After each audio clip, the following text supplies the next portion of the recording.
The Kansas City Chiefs just added exactly what the NFL feared. So we're going to be going through that and 3 other stories in today's video. So make sure to like this video, and if you want more Kansas City Chiefs news content like this, make sure to subscribe to the channel by hitting that red button down below. The first story is Chiefs linked to 4-time Pro Bowl RB looking to join contender. The Kansas City Chiefs, who have had their fair share of offensive struggles this season, could stand to add some depth to their backfield.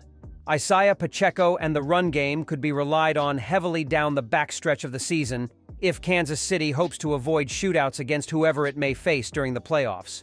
That's why Adam Holt of A to Z Sports thinks the Chiefs should consider adding soon-to-be free agent running back Dalvin Cook. The New York Jets just agreed to part ways with veteran RB Dalvin Cook. The Chiefs would make plenty of sense for him, Holt wrote on January 2nd. Cook was a second-round pick of the Minnesota Vikings in 2017. After injuries plagued the first 2 seasons of his NFL career, Cook rattled off 4 straight 1,000-yard seasons and 46 total touchdowns, according to Pro Football Reference.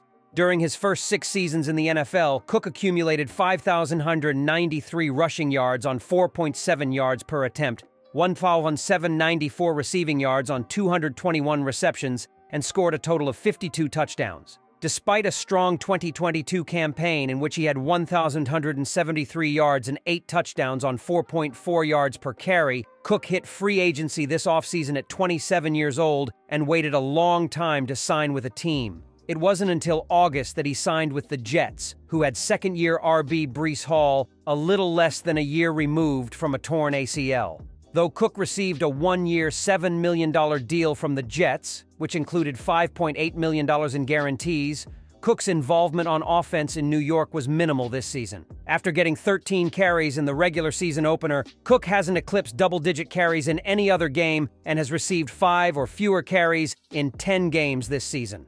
Cook went public regarding his unhappiness with his lack of touches in New York's offense. And although head coach Robert Saleh said he wants to carve out a role for Cook on offense, that has not come to fruition on game day. On January 3rd, the Jets announced that they were releasing Cook. The veteran back is now subject to waivers before hitting free agency. So, we will know by 3 p.m. Central Time on Thursday, January 4, if another team has claimed Cook. The expectation is that Cook will go unclaimed because the team that wins the claim for him will have to pick up the 1-year deal he signed with the Jets. If Cook becomes a free agent, he is then free to sign a new deal with a team of his choosing. Given the state of the offense, it does make sense for the Chiefs to consider signing Cook.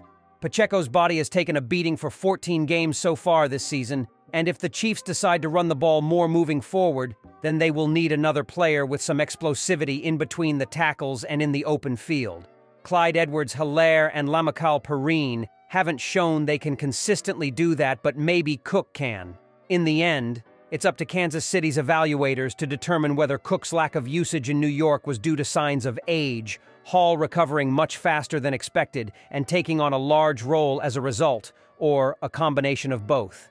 If they find that Cook still has some juice left in the tank, then Chiefs Kingdom should welcome Dalvin Cook in for the postseason. The Kansas City Chiefs offense has been a hot topic of discussion for the NFL all season long. The passing game lacks explosiveness we've seen in recent years, and the running back depth is lackluster behind Isaiah Pacheco. The latest NFL news gives the Chiefs an opportunity to sign a former 1,000-yard rusher. The New York Jets just agreed to part ways with veteran RB Dalvin Cook. The Chiefs would make plenty of sense for him. Pacheco is the clear starter in KC. He deserves the bell cow spot. That being said, he's been banged up, especially over the final few weeks of the regular season. Adding a proven runner behind him makes a ton of sense. Clyde Edwards-Helaire has not carved out a meaningful role this season, and Jerick McKinnon is on injured reserve. Both Edwards-Helaire and Pacheco have missed time due to injury this season too. Cook did not show many signs of production upside with New York, but their offensive line and quarterback play are both among some of the worst in the entire league. He was set up to fail as a running back once Aaron Rodgers went down for the year in NY. In 7 NFL seasons, Cook has totaled 6,207 rushing yards and 47 rushing TDs, alongside 236 receptions. This season, he averaged just 3.2 yards per carry for the Jets, though. Cook will be a cheap veteran option for a contending team. The Chiefs may do their due diligence considering their depth. The second story is the Kansas City Chiefs are primed for postseason success. In Sunday's final game of the regular season, the Kansas City Chiefs secured a hard-fought 13-12 victory over the Los Angeles Chargers at SoFi Stadium.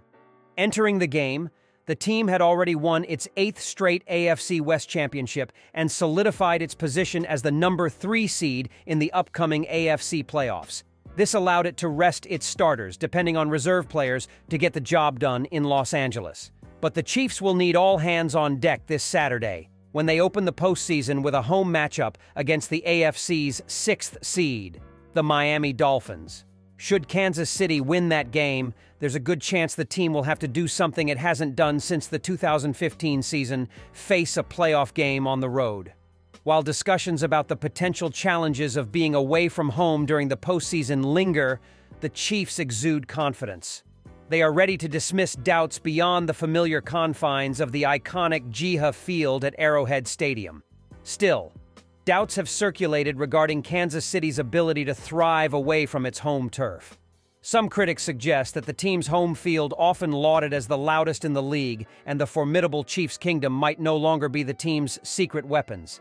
This season has shown, however, that the Chiefs can secure victories outside the comfort of their home stadium. In 2023, the Chiefs have actually compiled a better record on the road than they have at home, going 6-2 away and 4-4 at home, excluding the neutral site game in Germany. Quarterback Patrick Mahomes has also demonstrated a penchant for performing better under the pressure of road games. Statistically, Mahomes has outshone his home performances, throwing for 15,033 yards and 119 touchdowns in his 49 road games, which surpass his 13,391 yards, 100 touchdowns, and 99.3 QBR in 47 home games. Put simply, Mahomes and the Chiefs are more than capable of winning crucial away matchups. And in 2023, the Chiefs' defense has been a force to be reckoned with, ranking 2nd in yards and points allowed, 3rd in net passing yards per attempt, 1st in pressures and pressure percentage, 2nd in sacks, and 1st in sack percentage. This defensive prowess positions Kansas City well in any playoff scenario. In essence, the narrative that the Chiefs can't find postseason success on the road should be dismissed. With a resilient defense, a quarterback who thrives in challenging environments, and a track record that belies any doubts, the Chiefs have the tools to triumph on any stage. As we have seen so clearly this season, the team's only real obstacle is itself. Limiting drops, minimizing turnovers, and optimizing red zone efficiency will be the keys to securing another Super Bowl championship. As the playoffs approach, Chiefs fans can rest assured that the team is well equipped for success, both at home and on the road. Before I begin, I must say that I will always love Chris Jones, the human being and the football player. He will have his name forever enshrined in the Ring of Honor not long after he retires from the NFL. But there appears to be an inconsistency in his logic with how he and his representatives conducted themselves when it came to their business decisions this season. Let's start from the beginning. Jones and his team chose to hold out and miss the beginning of training camp. He ended up sitting out the entirety of camp, which he had the right to do, but the cost was around $2 million in fines. He also forfeited a $500K workout bonus.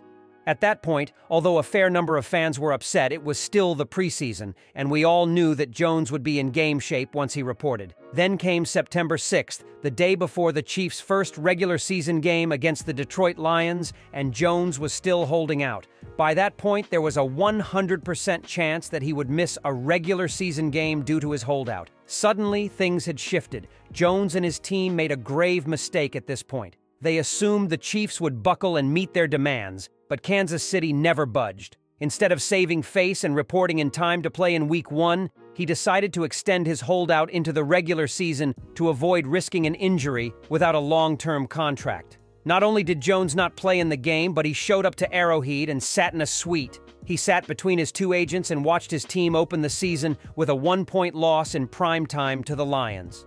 The following Monday, Jones reported and signed an updated 1-year contract, which allowed him to recoup the money he'd forfeited by holding out so long as he could hit certain benchmarks. The third story is Chiefs end their strange regular season with a win and Chris Jones back in the spotlight.